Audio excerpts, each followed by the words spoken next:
నమస్కారం. Welcome to soul insight with Tanu. ఈరోజు అంతర్జాతీయ మహిళా దినోత్సవం సందర్భంగా నా ఆలోచన మీతో పంచుకోవాలని అనిపించింది. మహిళ అనేది ఒక పాత్ర మాత్రమే కాదు. ఆమె కలలతో ఉన్న కుమార్తె, అంతులేని సహనంతో ఉన్న తల్లి, నిబద్ధతతో ఉన్న భార్య, దూరదృష్టితో ఉన్న నాయకురాలు, దృఢ సంకల్పంతో ఉన్న వ్యాపారవేత్త, అన్నిటికంటే ముఖ్యంగా అపారమైన శక్తి కలిగిన ఆత్మ. తరతరాలుగా మహిళలు అసమానతలను, విమర్శలను, పరిమితులను, అంచనాలు వంటి ఎన్నో సవాళ్లను ఎదుర్కొన్నారు. అయినా చరిత్ర మనకు ఒక గొప్ప నిజాన్ని చెబుతుంది. ఒక మహిళ ఎదగాలని నిర్ణయించుకుంటే ఆమెను ఆపగల శక్తి లేదు. ఇంటి నుంచి ప్రపంచ వేదికల వరకు, గ్రామాల నుంచి గ్లోబల్ స్థాయి వరకు మహిళలు మార్పుకు నాయకత్వం వహిస్తూనే ఉన్నారు. వారు వైద్యులుగా, ఉపాధ్యాయులుగా, శాస్త్రవేత్తలుగా, సైనికులుగా, కళాకారులుగా, వ్యాపారవేత్తలుగా, మార్గదర్శకులుగా కూడా వ్యవహరిస్తున్నారు. ఈ రోజు కేవలం మహిళలను ప్రశంసించే రోజు మాత్రమే కాదు, వారిని గౌరవించే రోజు, వారిని ప్రోత్సహించే రోజు, ముఖ్యంగా వారికి సాధికారత కలిగించే రోజు. సాధికారత అంటే మహిళలకు శక్తి ఇవ్వడం కాదు, ఎందుకంటే మహిళలలో శక్తి ఎప్పుడూ ఉంది. ఆ శక్తిని అడ్డుకునే అడ్డంకులను తొలగించడం. మహిళా దినోత్సవం రోజు సోషల్ మీడియాలో పోస్టులు, స్టేటస్లు, శుభాకాంక్షలు, మహిళలే మా శక్తి అని గొప్ప గొప్ప మాటలు. కానీ ఒక ప్రశ్న అడగాలనిపిస్తోంది. ఒక్కరోజు అభినందిస్తే సరిపోతుందా?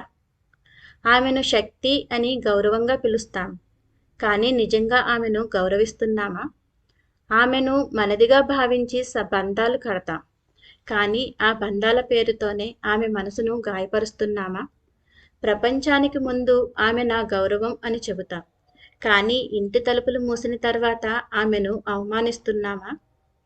ఆమె కష్టపడి నిలబడాలని ప్రయత్నిస్తే ఆమె ధైర్యాన్ని అభినందిస్తున్నామా, లేదా ఆమె ఎదగకుండా అడ్డుకుంటున్నామా?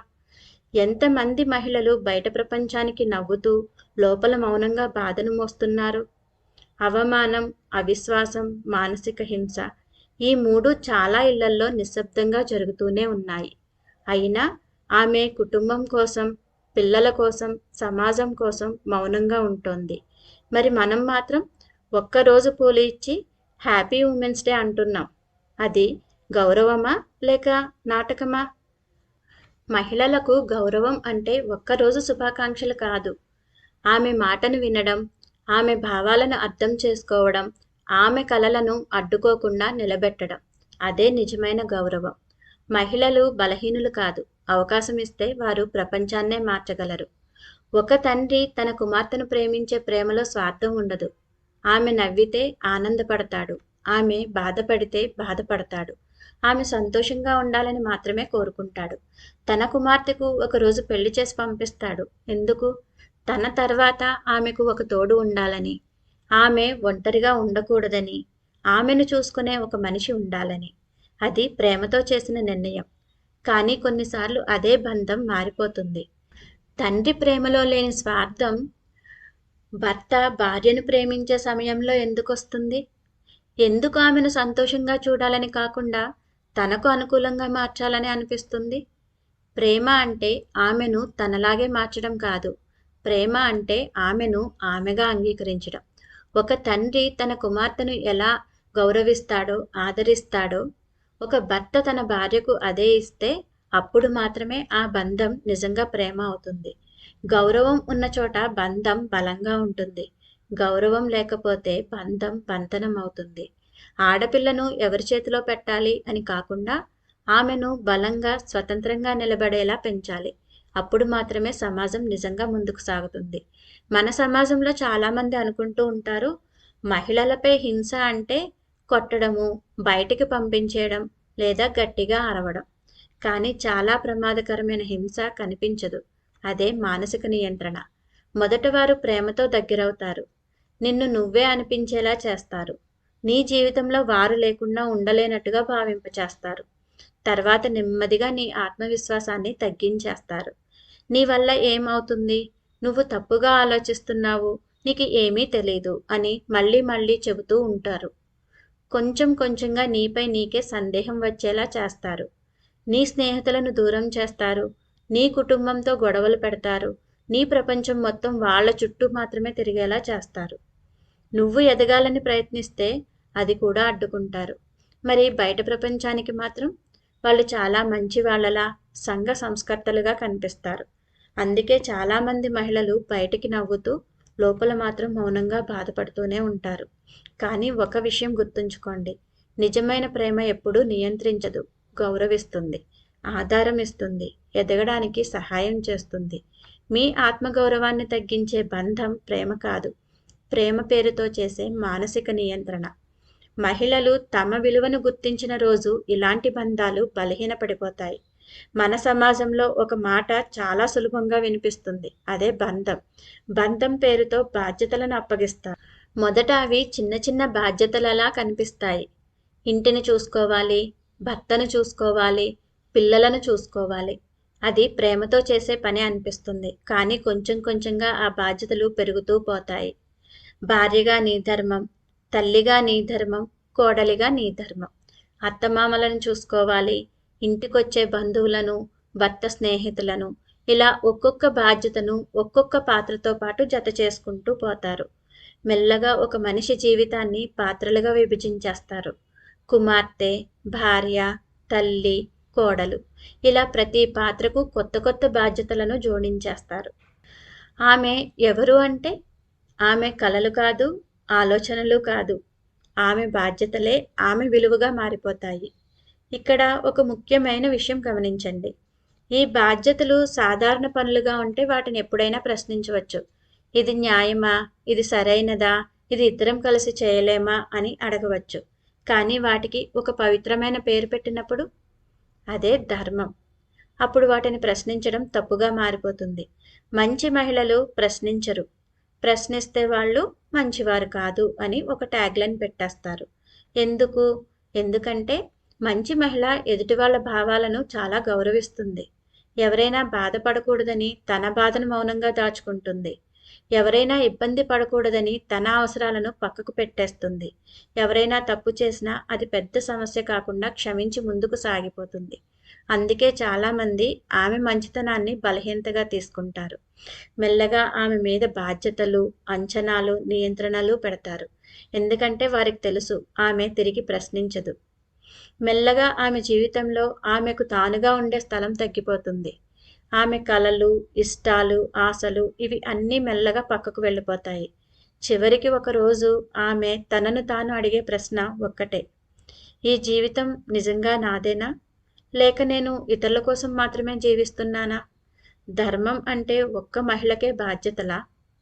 కుటుంబం అనేది ఒక్కరి త్యాగంతో కాదు, అందరి భాగంతో నిలబడాలి. బంధం పేరు చెప్పి ఒకరి జీవితాన్ని పూర్తిగా తీసుకోవడం ధర్మం కాదు. నిజమైన ధర్మం అంటే మనిషిని మనిషిగా చూసి గౌరవించడం. స్త్రీల దినోత్సవం, men's day, mother's day, children's day ఇవన్నీ ఎందుకు? ఎవరు వీళ్ళంతా? అందరూ మనుషులే కదా. మనిషిని మనిషిగా చూస్తే చాలు కదా. మనకు ఎలా గౌరవం కావాలో, మన మాట వినాలని ఎలా అనిపిస్తుందో, మన భావాలు అర్థం చేసుకోవాలని ఎలా కోరుకుంటామో అలానే ఎదుటివారికి కూడా ఉంటుంది కదా. అయితే ఒక ప్రశ్న, భార్య అనే పదం వచ్చేసరికి ఈ కామన్ సెన్స్ ఎక్కడికి పోతుంది? ఎందుకు ఆమెను మనిషిగా కాకుండా ఒక బాధ్యతగా చూస్తారు? ఎందుకు ఆమె భావాలు అంత ముఖ్యంగా కనిపించవు? మనిషిని మనిషిగా చూస్తే ప్రతిరోజు గౌరవమే ఉంటుంది. అప్పుడు ఒక్కో రోజుకు ఒక్కో సెలబ్రేషన్ బయట చేయాల్సిన అవసరం ఏముంటుంది?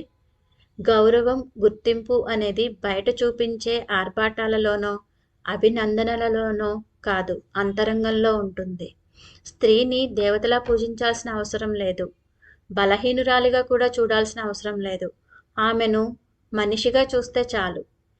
ఈరోజు అందరికీ మహిళలు గుర్తొస్తారు. పూలిస్తారు, పోస్టులు పెడతారు, స్టేజ్ మీదకి ఎక్కించి గొప్ప గొప్ప స్పీచ్లు ఇస్తారు. మహిళలే మా గౌరవం, మహిళలే మా శక్తి అంటారు. కానీ తెల్లారేసరికి ఏమవుతుంది? స్టేజ్ మీద మాట్లాడిన వాళ్ళే ఆ మహిళలను మళ్ళీ పక్కన పెట్టేస్తారు. ఎందుకంటే స్త్రీ తన గురించి ఆలోచించడం మొదలు పెడితే వాళ్లకు ఒక భయం. ఇంతకాలం వాళ్ళ కోసం మాత్రమే జీవించిన ఆమె తన కోసం జీవించడం మొదలు పెడితే ఇంతకాలం వాళ్లకు సేవలు చేసిన ఆమె తన కలల కోసం నడవడం మొదలు పెడితే అప్పుడు వాళ్లకు సేవ చేసేవాళ్ళెవరు? అందుకే చాలాసార్లు స్త్రీ తన గురించి ఆలోచించకుండా ఉండాలని సమాజం మెల్లగా ట్రైన్ చేస్తుంది. స్త్రీ తన గురించి ఆలోచించడం స్వార్థం కాదు. తన కలలను గుర్తుపెట్టుకోవడం తప్పు కాదు. తన జీవితాన్ని గౌరవించడం పాపం కాదు. స్త్రీకి ప్రోత్సాహం బయట ప్రపంచం నుంచి రావాల్సిన అవసరం లేదు. ఆమెకు ఆమెనే మొదటి మోటివేటర్ కావాలి. ఎవరో వస్తారు, ఏదో చేస్తారు, మన జీవితాన్ని మార్చేస్తారు అని ఎదురుచూసి మళ్ళీ మళ్ళీ మోసపోవద్దు. తమ కోసం చేయాల్సిన పనులు కూడా తామే చేయలేని వాళ్ళు నీ కోసం ఏం చేయగలరు? అందరి కోసం అన్నీ చేసే నువ్వు నీ కోసం ఒక్కటి కూడా చేసుకోలేవా? ఎవరికి ఏమి కావాలో అర్థం చేసుకునే నువ్వు నీకు ఏమి కావాలో తెలుసుకోలేవా? ఎందుకంటే నీ బుర్ర నిండా ఇతరుల అవసరాలు, ఇతరుల ఆశలు, ఇతరుల అంచనాలు ఇవే నింపేశారు. ఒక్కసారి ఆగి నిశ్శబ్దంగా ఆలోచించు. నీ శక్తి ఎంత ఉందో తెలుసుకో. నీ మనసులో ఒక్కసారి నిన్నే పెట్టుకో. ప్రపంచాన్ని కాదు, ఇతరుల అవసరాలను కాదు, నిన్ను మాత్రమే ఉంచుకో.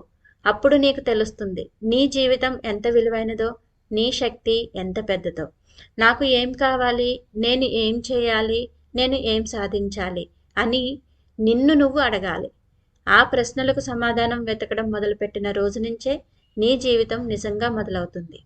ఎందుకంటే తనను తాను గౌరవించిన స్త్రీని ప్రపంచం కూడా గౌరవిస్తుంది. ఎప్పుడూ మనం వినేది ఒకే కథ, సక్సెస్ అయిన మహిళల కథ. వాళ్ళు ఎలా కష్టపడ్డారు, ఎలా ఎదిగారు, ఎలా ప్రపంచానికి ఆదర్శంగా నిలిచారు. అవి గొప్ప కథలే. కానీ ఎదగగలిగే అర్హత ఉన్నా ఎదగడానికి అవకాశం రాని మహిళల కథ ఏమైంది? వాళ్ళు కూడా కలలు కన్నారు, వాళ్లకు ప్రతిభ ఉంది, వాళ్లకు ఆలోచనలు ఉన్నాయి. కానీ జీవితంలో ఎక్కడో ఒక చోట వాళ్ళ అడుగులు ఆగిపోయాయి. కుటుంబ బాధ్యతలు, పరిస్థితులు, సమాజం పెట్టిన పరిమితులు ఇవి అన్నీ కలిసి వాళ్ళ కలలను మెల్లగా ఆపేశాయి. అలా అని వారు ఏమీ చేయలేని వారు కాదు. కానీ పరిస్థితులు వాళ్ళను ముందుకు వెళ్ళనివ్వలేదు. వాళ్ళు బయటికి ఓడిపోయిన వాళ్ళలా కనిపించవచ్చు, కానీ నిజానికి వాళ్ళు ఓడిపోయిన వారు కాదు. వాళ్ళు ఇంకా ఒక చిన్న అవకాశం తమ ప్రతిభను చూపించడానికి, తమ కలలను తిరిగి పట్టుకోవడానికి రాకపోతుందా అని ఎంతో ఆశతో ఎదురు చూస్తున్నారు. అలాంటి మహిళలు ఈ ప్రపంచంలో చాలామంది ఉన్నారు. వాళ్ళు స్టేజ్ మీద ఉండరు, వాళ్ళ గురించి వార్తల్లోనూ రాదు. కానీ ప్రతి ఇంట్లో అలాంటి ఒక కథ ఉంటుంది.